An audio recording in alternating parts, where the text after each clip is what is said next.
واقعہ کربلا کے بعد ایک دن امام زین العابدین لوگوں میں کھانا تقسیم کر رہے تھے۔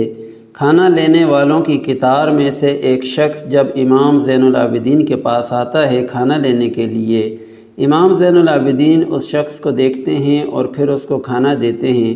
وہ شخص کہتا ہے، آپ نے شاید مجھے پہچانا نہیں۔ امام زین العابدین فرماتے ہیں، ہم نے تجھے پہچانا ہے، تم کھانا لو اور کھاؤ۔ اس شخص نے کہا، نہیں، آپ مجھے پہچان نہیں رہے، اگر پہچانتے ہوتے تو مجھے آپ کھانا نہ دیتے۔ امام زین العابدین نے فرمایا، اے بندہ خدا، میں تجھے کیسے بھول سکتا ہوں؟ جب ہم قیدی تھے اور تمہارے شہر سے گزرے تھے تب تم نے ہم کو پتھر مارے تھے۔